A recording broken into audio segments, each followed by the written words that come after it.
años de la creación como parroquia Nuestra Señora del Carmen, hoy nos reunimos para continuar con los festejos y contamos con la presencia del doctor Echeverría y del doctor Ronetti, ambos historiadores y que nos van a contar cosas que fuera del micrófono recién a mí me sorprendieron, a pesar de mi edad, que no soy una niña, pero bueno.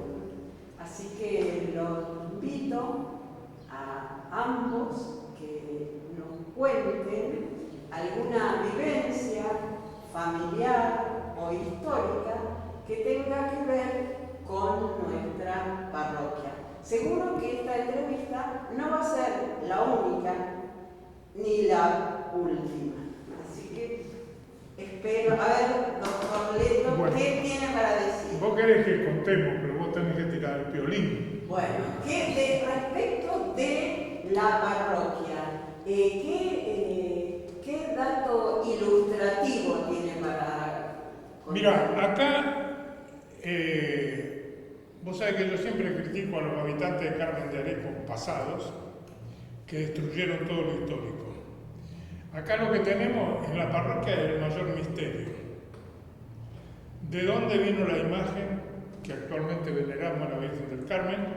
Que yo calculo que es una imagen de fines del 1700, muy antigua.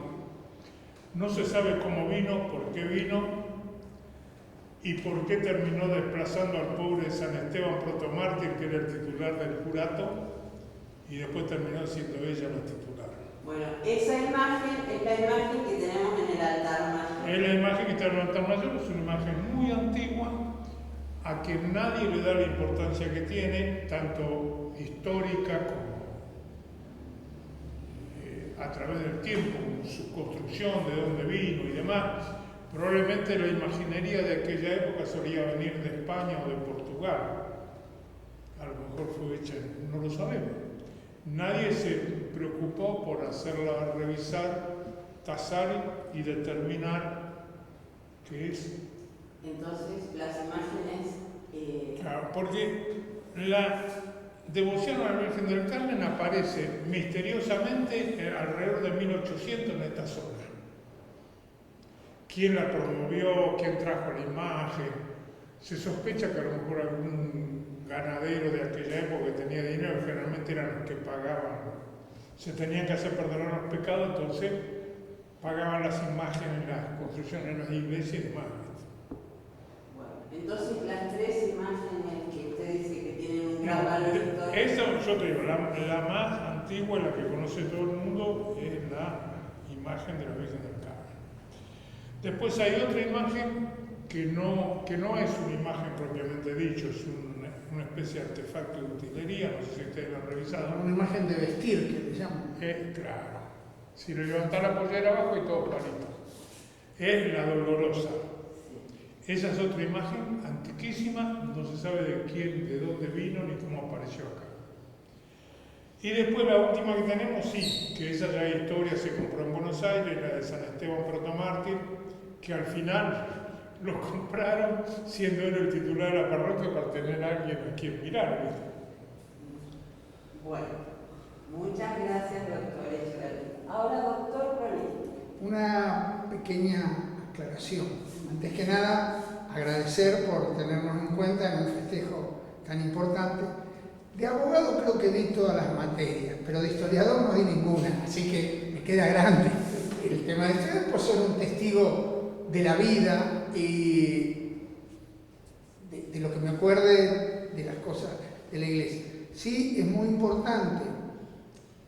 Ha sido hasta la ley civil, que creo que fue en la época de Roca, más o menos. Roca fue. Toda la vida que hoy, todo lo que se llevaba adelante en el registro civil lo tenía la iglesia. Vale decir que es importante como reservorio de documentación, pero también como institución de la comunidad. Bueno, por eso yo hoy decía, cuando Luis Troiani me muestra a mí tirado el libro de matrimonios y bautismo y demás, le digo, guardalo porque esto no había registro civil. Ahora está todo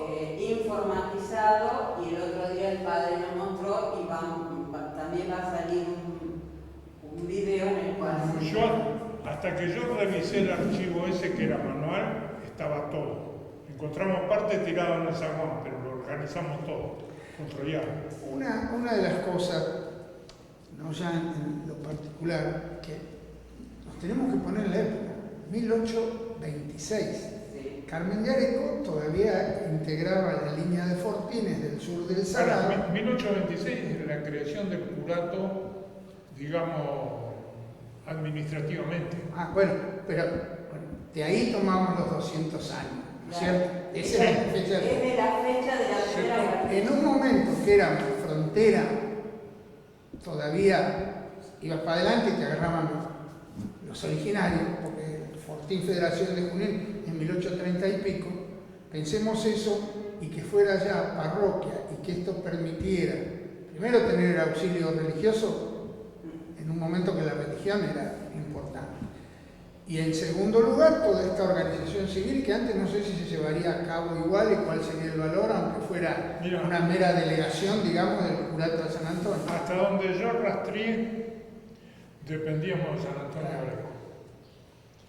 Entonces, los registros acá de la parroquia se comienzan a llevar cuando se arma el curato. El 26. Anterior debe estar, si alguien busca algo, debe estar en San Antonio de Areco, ¿viste? ¿Cuál era la situación del país? Pues 1826 es un año importante, a mi modo de ver. Estaba reunido un Congreso Constituyente, se hace una constitución que es rechazada por unitaria, Rivadavia era presidente, había capitalizado Buenos Aires, pero solo para la ciudad, ni siquiera para la provincia. Esa constitución es rechazada, cae Rivadavia, momento además que estábamos ya en guerra con el Imperio del Brasil. Y yo creo que a partir de esa época empiezan las guerras civiles en serio, que van a terminar, diría yo, recién con Mitre, que listo, dice que fue importante acá, pero cuando Mitre gana en... Mitre no ganó nunca. Bueno, pero se bautiza, se peda los pavos. Bueno, ahí empiezan verdaderamente otra vez las guerras civiles. Dorrego, que es uno de los más insignes bonaerenses, por lo menos rescatado por la historiografía bonaerense, es un fuerte opositor en ese congreso a la Constitución unitaria. Y bueno, pensemos, en el medio de un gran lío de ese año, Carmen de Areco empieza a tener su parroquia con todo lo que eso conllevaba en ese momento. Así que me parece más que importante el festejo y el recuerdo, más que el festejo de ese momento de la historia que es crucial para nosotros, ¿no? Bueno,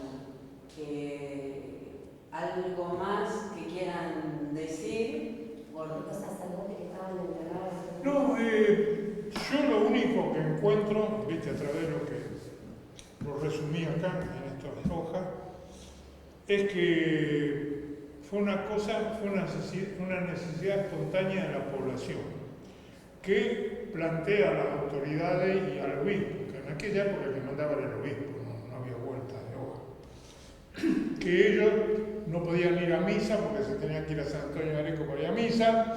Si un tipo se enfermaba y había que darle la extrema opción y llovía, no podían ir ni traerlo ni nada, y que acá los muertos estaban enterrados en un lugar que era cercano a la plaza, por acá esta cercanía, que tampoco era un lugar santo ni sagrado, ni nadie llevaba la cuenta. En realidad, el interés económico que motoriza todo eso es el cementerio, porque el cementerio es el que le dejaba la plata a la parroquia. Entonces, te hago una pregunta. Cuando se votaba de viva voz y en los atrios parroquiales, ¿acá se votaría frente a la iglesia? no sé dónde se votaba eso, no sé. Cuando van a hacer el edificio nuevo de la municipalidad, los archivos son mudados acá atrás, al fondo de la iglesia, un terreno, una casa, no sé qué. Entonces todos los archivos de la municipalidad arrancan en 1935 en adelante. A eso agregarle la inundación del sótano cuando Barneda está lista, agarró y tiene todos esos papeles a la mierda y sacaron todos los papeles. toda la historia de Carmen de Areco se fue. Y bueno, la historia la hace la gente Hoy cotidianamente. Así que, estamos haciendo a lo- historia, continuamos haciendo historia. ¿Cómo se votaba tradicionalmente? Era siempre en la parroquia. Por eso, porque viste que inclusive hablan de parroquia. Todavía en muchos lugares se hablaba de la parroquia. Sí, pero hasta que estuvo la parroquia no había tampoco habitantes para hacer votación acá. No digo en 1826, digo después. Había 200 personas, ¿viste? Desperdigadas, tampoco esto era un pueblo. Esto se empieza a organizar cuando viene el famoso que mandan de La Plata, ¿cómo se llama? El agrimensor, que es el que mide y hace el plan original. Y ahí marca la iglesia, o sea, el lote de la iglesia era el que ya estaba, porque el fortín estaba acá en el Banco Provincia. Esto ya era iglesia, era terreno de la iglesia. Lo que hace el agrimensor que viene a La Plata es oficializar eso, y después Petiti fue el que les consigue los papeles a la iglesia. Otro Hasta el momento importante, yo me acuerdo, tendría 10 años, cuando la nombran generala del ejército, que tiene, la Virgen tiene, la petiza, le decía Luis Troyán, tiene la banda y el bastón, cuando la nombraron general del ejército. Una de las anécdotas, que venían todos los oficiales jóvenes y todo el mundo miraba, viene el ejército. Antes los 16 de julio no existía la fiesta civil, digamos. No, El 26 de septiembre es muy posterior, No, debe ser la década del 60. La fiesta del 16 de julio empieza siendo religiosa y empieza en una época muy temprana, en 1810, 12 por ahí. Ya acá están los costos, la compra de cohetes, de cosas buenas. Tenía mucho que ver la comunidad irlandesa en las fiestas, porque eran fiestas. No, pero en esa época los irlandeses todavía no habían aparecido. Porque en una revista que yo leí decía que las fiestas patronales duraban una semana o algo así. Mira, acá la historia pasa porque la Virgen del Carmen tenía un gran marketing en esa época. Era una de las imágenes más veneradas. Hay 20 pueblos de ver que tienen la Virgen del Carmen de patrón. Sí, a mí me ha pasado de mandarme salutación dirigida al intendente Magdaleno Ramos el 16 de julio, que era el intendente de Carmen de Patagones. Está bien, el general La Rodríguez Lobo creo que también. también tiene. O sea, era una Virgen que tenía mucho arrastre, ¿viste? No sé por qué. Así que la Virgen al pobre San Esteban lo desterró a Santiago del Estero, porque la fiesta de San Esteban es creo que no sé si el 24 o el 26 de diciembre, en su mamá Santiago del Estero, y tiene los colores colorado y amarillo, que tiene que ver con el martes. O el 28. No, por ahí. creo que San Esteban creo que es por diciembre. Diciembre, sí. El 28 es el Día de los Inocentes, entonces el 27. Puede ser el 27, tremendo calor. Yo conozco un lugar que se llama Sumamao y va todo el mundo ahí. Imagínate Santiago del Estero en diciembre. Sí. ¿Y algo, alguna vivencia personal de ustedes con algún sacerdote? Yo tuve, de chico era monaguillo, me acuerdo, Quique Constantino, Pancho Pellegrini, y todos querían llevar la cruz en sábado a la noche. Había unos que tenían el uniforme celeste y otros colorados, no tenía nada que ver con unitarios federales. Pero sí, yo tenía bastante, me acuerdo de muchos sacerdotes. Bueno, el padre González era, creo que era español inclusive, me acuerdo que tenía el sombrero de 4 picos, ¿viste? Daba miedo. Un padre Latapié, que yo estudiaba piano en lo de Pilar Remón y iba en bicicleta con él. El padre Larrañaga, que creo que falleció hace poco, que era de Junín, que iba a comer a casa. Y después yo tuve mucho vínculo con Felipe Raffo, ya más entrado el tiempo, nos pasábamos los sábados charlando acá a la noche, con él empezamos a ver algunas cosas, la famosa reunión de obispos en Medellín, que cambia, ahí empiezan a aparecer la opción por los pobres o el tercer mundo. Bueno, también con el padre Troyano nadie podría ya la relación era institucional, pero era un gran sabio popular. Yo también conocí, bueno, a Jorge Chueca, éramos amigos con el finado Ricardo Pavone. Y bueno, también estaba el padre Ballesteros, el padre Bustos, que inclusive tiene una anécdota que era una especie de santo en este sentido, tenía un capote de cuero hermoso y pasó alguien con frío y él se lo regaló. Sí, el padre Bustos, sí. Claro. Estaba como vicario, me parece, con el padre... Con el padre Ballesteros, el Ballesteros creo que era del 9 de julio, esa zona del oeste. Los Higgins, me parece. Yo no, eso no sé. Y el otro era teniente cura, digamos, el segundo se llama teniente cura. Lo vicario. Y después, a raíz de lo institucional, me acuerdo que fui a invitar había un canal Santa María en Mercedes, que estaba Carlos Meda, un colega que también le gustaba el folclore y eso, y fui a invitar al primero 26 de septiembre, que yo era intendente. Y viene un muchacho y me dice, usted es intendente Carmen, ¿no? Si no quiere venir a tomar mate. Y ahí me hice amigo de muchos seminaristas, Chueca, bueno, Luisito, otro, es más, fui como a 3 o 4 ordenaciones en Luján y Mercedes, pero era un ambiente muy bueno, muy sano, y yo creo que más allá de lo que uno practique o no, la religión, y sobre todo la religión católica, en sus versiones donde privilegia a los de abajo, ¿no? Ha sido muy importante, y la cultura latinoamericana tiene el sello de la Iglesia clavado a fuego, y me parece que para bien. ¿Algo más que vos quieras decir algo? ¿Usted? Yo tengo un cuento con el belga, ¿te acordás? Al padre Walter. Resulta que yo tenía una relación con él. Él sabía que mi hermano era cura. Bueno, mi hermano había estado con él conversando varias veces. Cada vez que tenía una reunión, venía allá, yo tenía criadero de cerdo, entonces decía, che, necesito un lechón para unos curas que vienen a comer. Bueno. Entonces teníamos una familiaridad, ¿viste? Viene que le toca la primera comunión a María Marta. Y jodió al cura que tenía que venir a confesarme, que quería que todos los padres se confesaran y comulgaran con los hijos. Bueno. Y bueno, viste, me empujaron de todos lados, vine. Entonces cuando vengo acá, mira, me recibe ahí en el medio de la iglesia, estaba así de gente confesándose, había juntado todo. Ah, viniste, me dice. Sí, padre, vine.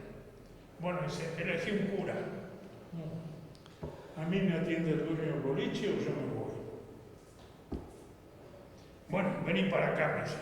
Empezamos a caminar por el pasillo. Digo, ¿y me van a confesar acá en el pasillo? Sí. Si me descompongo con algo que vos me digas, levantame, me dice. Otro sacerdote era matón, era así. Que pasó por Carmen con alguna polémica hace muchos años, era el padre Aguirre, que no tiene nada que ver con el padre Aguirre de acá. No, otro padre Aguirre. Eran las primeras películas raras, y bueno, ahí se generaban polémicas. Yo era chico, escuchaba de Menta, todo eso. Otro que me acuerdo que todavía debe vivir es Carlitos Olín, que creo que inclusive es doctor en Derecho Canónico, es abogado, y siempre iba a la fiesta del pastel a animar la misa, y me decía cómo le va, compañero intendente, le decía cómo anda, compañero cura, y casó a mi hija, tengo un solo hijo casado, acá en la iglesia de Carmen, ¿no? Pero bueno, yo creo que la historia la hacen sobre todo los vecinos de Carmen de Areco, que vienen el 16 de julio con el pañuelo, viva la Virgen del Carmen, más o menos, y no quiero la comparación, tómenla como una simple comparación, no tiene que ver. Perón decía que había radicales, socialistas, pero que todos eran peronistas. Bueno, acá puede haber de distintas religiones, pero todos son de la Virgen el 16 de julio. Yo te digo una cosa, Carmen de Areco ha sido siempre un pueblo jodido. acá ustedes van a encontrar en una de las partes, cuando el obispo dice que este es un pueblo que ha salido de la depravación que tenía, así, textuales para ¿Qué obispo y en qué en año? el Escalada. En el informe está ahí, que lo firma él, que el pueblo ha seguido la depravación por, le dice a Pietro Nave, por lo que se ha predicado y los ejercicios, los curas que se han traído, y que él tiene que seguir predicando para mantener al pueblo en la buena senda. Parece que era un depravado terrible. Yo creo que era... No, oíme, ahí, si vos lees, por ejemplo, Macano, que pasa por acá, dice que este era un pueblo también que estaba degenerado, sumergido en el juego, en las apuestas, que nadie trabajaba, eran todos borrachos. O sea, nunca fue un ejemplo de nada. Te diría, cuando uno lee la historia de Carmen de Areco, todos los viajeros ingleses, que ¿Quién pasaron era un acá, agente inglés? los curas, todos hablan, esto era una joda viva, no sé cómo estaba la cosa. Yo lo que sé que siempre fue Bueno, frontera contra el indio, la tuvimos que pelear para que nuestros vecinos estuvieran mejor. Lo único que no sé, vamos a ver, pues por ejemplo, hubieron malones terribles en Salto, con los Carreras que habían sido Alvear también, que eran... Ahora en Carmen no sé si hubieron Sí, malones. se robaron a un chico, De acá. un chico de 12 o 14 años. Por ahí lo tengo yo anotado. Y Meli cuenta una Un varón que historia... venía de Salto, ¿viste? Lo que pasa es que no valíamos la pena, sí tiene un montón de ranchos. Bueno, mejor así porque nos salvamos. Nos salvamos por eso, no